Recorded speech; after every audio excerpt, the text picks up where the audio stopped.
लेखन और क्षतिपूर्ति समय की सुरक्षा का लाभ उठाने के लिखने में मतलब ये बोल रहा है, do you have certificate for difficulty in writing to avail the facility of scribe and compensation time. अच्छा, ये बड़ी इंपॉर्टेंट बात सामने आ गई है कि आप एक्स्ट्रा टाइम अवेल कर पाओगे या नहीं। हर पीडब्ल्यूडी बच्चे को ये लगता है, ज़्यादातर पीडब्ल्यूडी बच्चों को ये लग रहा है कि भाई नीट में तो हमको एक्स्ट्रा टाइम मिलना ही मिलना है, जैसे हर बार होता आया था, पिछली बार इस तरह की चीज़ें नहीं थी। तो उनको लग रहा था कि हम तो एक्स्ट्रा टाइम मिलना ही मिलना है, जन्म सिद्ध अधिकार है हमारा। पर सच तो ये है कि इस बार की नई गाइडलाइंस साफ साफ ये बोल रही हैं, और फॉर्म में आप देख सकते हो कि यदि आपको लिखने में समस्या है, अगर आप अपना पेपर खुद नहीं लिख सकते, ओएमआर शीट खुद नहीं भर सकते, आपको किसी हेल्पर की जरूरत है, स्क्राइब जिसे बोलते हैं की जरूरत है, तभी आपको एक्स्ट्रा टाइम, जिसको कंपनसेटरी टाइम बोल दिया है इस बार, दिया जाएगा। मतलब यदि आप लिखने में सक्षम है, आप ओएमआर भर सकते हैं, तो आप चाहे पीडब्ल्यूडी ही क्यों ना हो, एक्स्ट्रा टाइम आपको नहीं मिलेगा। आप चाहें तो सेंटर पे डिमांड कर सकते हैं, वो अगर आपको देना चाहें तो दे सकते हैं, लेकिन as per the new guidelines of NEET 2025 नहीं मिल रहा है एक्स्ट्रा टाइम। गाइडेंस के अकॉर्डिंग तो यही है, तो आप वहां पर जाके शाउट नहीं कर सकते, डिमांड नहीं कर सकते, सिर्फ पूछ सकते हो, दे दें तो ले लेना, नहीं दे तो नहीं ले सकते, जबरदस्ती नहीं मांग सकते। स्क्राइब फैसिलिटी लेनी है, मान लो भाई मेरे तो बच्चा ऐसा है कि उसके दोनों हाथों में दिक्कत है।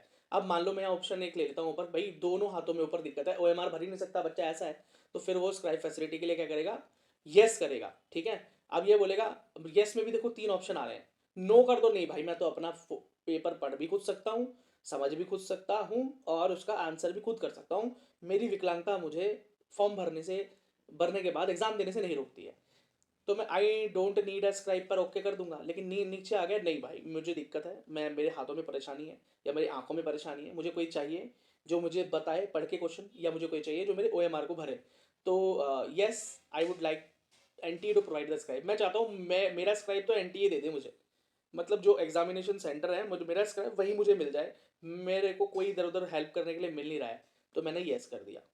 ठीक, अब ये सरदर्दी एनटीए लेगा।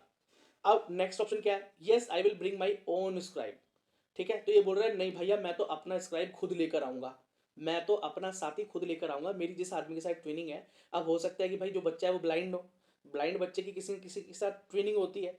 ठीक है, जैसे कि आपने एक मूवी देखी थी गोलमाल, उस गोलमाल के अंदर एक कैरेक्टर है जो बोल नहीं सकता, सिर्फ कुछ आवाजें निकाल सकता है, ओ आ ई ओ, लेकिन उसका एग्जैक्ट मतलब समझाने के लिए एक दूसरा कैरेक्टर है वहां पे, जो उसकी बातों को एकदम सही तरीके से कि वो क्या कहना चाहता है दूसरे के सामने रख देता है, क्योंकि उन दोनों के बीच का बॉन्डिंग है वो। तो इसी हिसाब से कोई विकलांग जो बच्चा है, मान लीजिए वो दिव्यांग इस तरह से है कि उसको दिखाई नहीं देता, तो हो सकता है कि उसके साथ कोई ऐसा साथी है जिसके साथ उसकी ट्रेनिंग बहुत अच्छी है, तो वो उसे ही लेकर आना चाहता है एग्जाम में, वो नहीं चाहता किसी थर्ड बंदे के साथ बैठे, तो एग्जाम में टाइम उसको और ज़्यादा एक्स्ट्रा लग जाएगा, है ना, उसके साथ तालमेल बिठाने में समय लगेगा।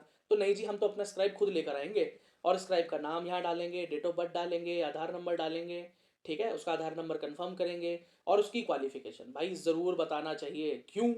क्योंकि हम एनटीए नहीं चाहता कि आपका जो साथी है वो फिजिक्स केमिस्ट्री बायोलॉजी पढ़ा हुआ हो।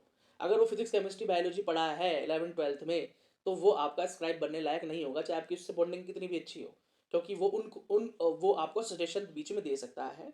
तो ये एक अनएथिकल व्यू यूज के अंदर आ जाता है। ठीक है, आप समझ गए?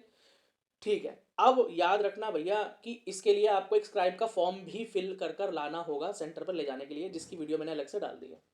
चलो अब मैं मान लेता हूँ नहीं जी मुझे तो कोई ज़रूरत नहीं है ना, और उसके बाद यहाँ पर नीचे लिखा yes I will bring my own scribe and will provide detail of scribe after the declaration of city information.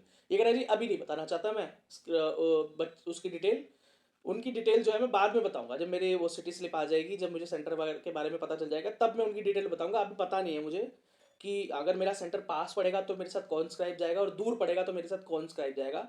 तो I am not sure about my scribe right now, so I will declare further after. मैं बाद में जब मुझे पता चल जाएगा भाई मेरा सेंटर कहाँ पड़ रहा है, उस हिसाब से मैं डिसाइड करूंगा मेरा स्क्राइब कौन बनेगा। तो ये आपके पास एक ऑप्शन है तीसरा। ठीक, और नहीं तो आप बिल्कुल बोल सकते भाई मुझे नहीं पता, मुझे हेल्प की ज़रूरत है, तो एनटीए मेरा इंतज़ाम आप खुद कर देना, तो वो एनटीए देखेगा। फिर यस कर दिया आपने, और आपको लगता है नहीं जी मुझे तो किसी स्क्राइब की ज़रूरत नहीं है, मैं सब कुछ कर सकता हूँ, तो I don't need a scribe, that is it. मुझे लगता है